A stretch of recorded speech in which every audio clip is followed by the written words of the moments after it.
कश्मीर के कठुआ में जवानों और आतंकवादियों के बीच हुई मुठभेड़ में आतंकियों को मौत के घाट उतार दिया गया था, लेकिन इस ऑपरेशन में सेना के 4 जवान भी शहीद हो गए थे। इसी को लेकर जम्मू और कश्मीर के पुलिस महानिदेशक नलिन प्रभात ने शुक्रवार रात को कठुआ आतंकवाद विरोधी अभियान के दौरान प्राणों की आहुति देने वाले पुलिस कर्मियों को पुष्पांजलि अर्पित की।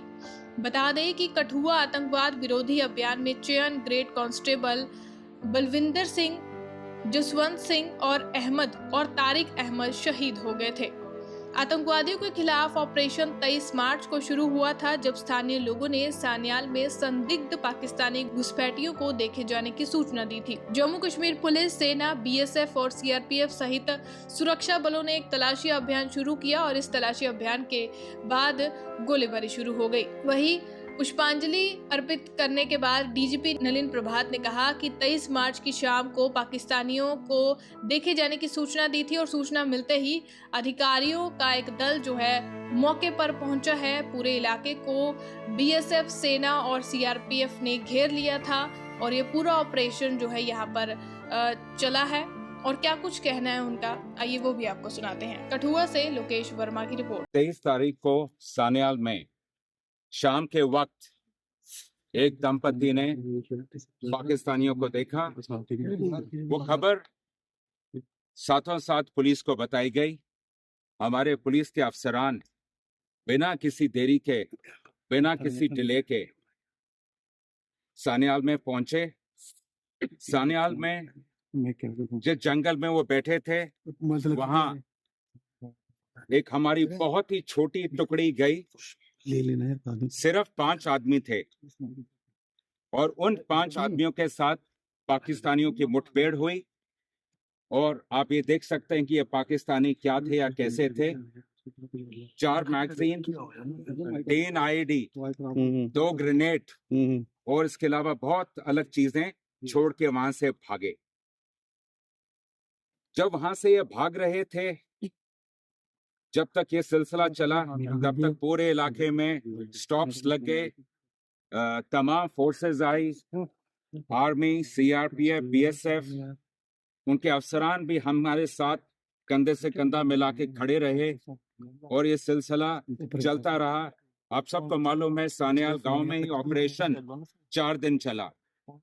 फिर हमें खबर मिली जिससे ये क्लियर हो गया कि सोफेन के पास पंचतीर्थी के इलाके में ये लोग पहुंच चुके हैं और हमने साथों साथ परसों रात को वहां कार्रवाई शुरू की। कल सुबह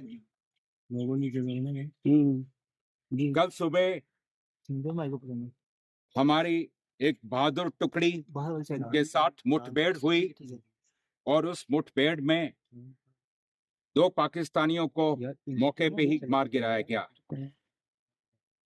जिस जगह पे ये मुठभेड़ हुई वही जगह है जहां हमारे लोग नीचे से पहाड़ पे ऊपर चढ़ रहे थे। डोमिनेटिंग पोजीशन का फायदा उठा के पाकिस्तानियों ने क्लियर लाइन ऑफ साइट की वजह से हमारे 4 बहादुरों को शहीद किया है। हमारी शहीदों की भरपाई बातों से नहीं होगी, वो केवल काम से होगी। जे.एंड.के पुलिस, मैं आप सबको बताना चाहूंगा, जे.एंड.के पुलिस का हमारा ना इरादा कमजोर हुआ है, ना हमारा मकसद हमसे कहीं दूर है। मकसद भी साफ है, इरादा भी मजबूत है और जज्बे की तो कभी कमी नहीं थी। जे.एंड.के पुलिस एक ऐसी इकलौती पुलिस फोर्स है मुल्क की जिसके बहादुरी, जांबाजी और शहादत की कहानियां जो हैं वह तारीख के स्वर्ण पन्नों पे ही लिखी जाती हैं और लिखी जाएंगी। और हम सोएंगे नहीं, आराम नहीं करेंगे जब तक हमारे नापाक पड़ोसी और उसकी तंजीमों की ये जो हरकतें हैं इनको हम इन पे नकेल न खींचे। ये जंग जारी है और चलता रहेगा और जैसे कि मैंने कहा, हमारे इरादे में कभी कोई डाल्यूशन नहीं होगी। शुक्रिया सर। अभी तक कितने आतंकी मारे गए हैं? फिलहाल हमारे लिए सबसे जरूरी यह था कि मौका वारदात से, क्योंकि आप लोग पिछले 2 दिन से इस ऑपरेशन को खुद मौके पे कवर कर रहे हैं, आपने देख लिया किस किस्म के पहाड़ हैं, कितनी वहां गुफाएं हैं, कितनी चट्टानें हैं और कैसे जंगल हैं। हमारा पहला मकसद था हमारे शहीदों को उनकी अंतिम यात्रा पे भेजना।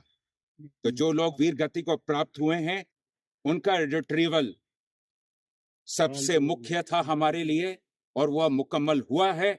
अब अगली कार्रवाई उसके बाद चलती रहेगी। ऑपरेशन अभी चल रहा है? अभी जी, ऑपरेशन अभी भी लाइव। तो अभी तक कोई नहीं है कि कितने आतंकी ढेर हुए हैं?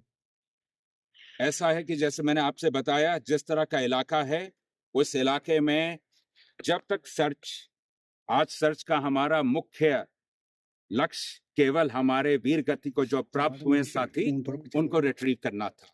अब कल, और ये भी जानते हैं कि कल से ही भारतीय सेना, पैरास, सीआरपीएफ ये सारे हमारे साथ हैं और ये आज भी जैसे हम बात कर रहे हैं अभी भी अफसरान और टीमें लगी हुई हैं। कल हमें उम्मीद है कल बाद दोपहर शाम तक सब कुछ क्लियर हो जाएगा। शुक्रिया। जय